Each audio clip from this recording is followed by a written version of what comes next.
So we're at Newbury Rugby Ground, and so this is the proposed site of the new football ground. It's going to be there where there's existing rugby pitch. That will be replaced by the new football stadium. And this area in front is where there's proposed to be a car park for the football ground.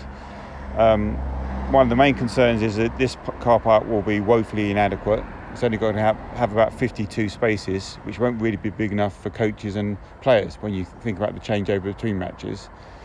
They want it to potentially be a Step 4 facility, which could have up to 2,000 spectators if they get to that point, and where all those spectators are going to park. That's our main concern. So what the plan is for 52 car parking spaces, and the opportunity for Newbury Football Club, should they become more successful, is up to 2,000 spectators. Exactly, yeah. And of course the question is, first of all, how are they going to get here? They're going to clog the local roads, because Monk's Lane is already a very busy road. It's when those cars are coming in and coming out.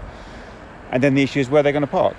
And if you look around, they're going to park in the surgery car park, they're going to park in the pharmacy car park, they're going to park in the care home car park, and then they're going to park on neighbouring roads, and they're just going to clog up neighbouring roads. And that's the main concern of the people around here. It's not so much the football ground itself, but not enough planning and consultation has got in as to how the transport and parking arrangements are going to work. What consultation has there been with residents around here?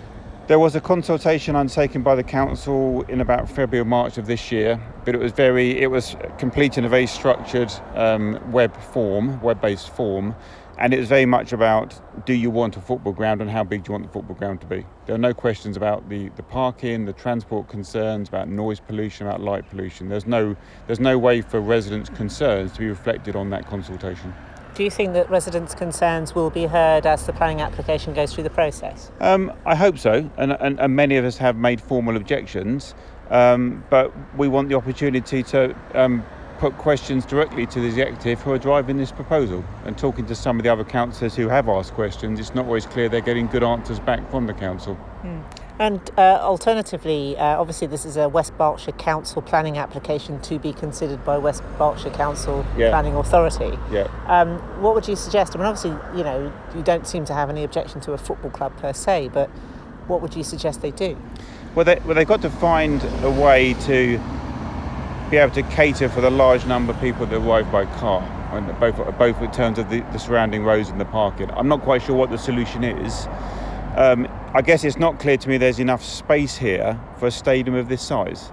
If there is, and they can find a way to make the parking work, then fine. We're not against the football ground per se, but it just feels they're squeezing what could be a very large facility with lots of associated traffic issues onto quite a small site.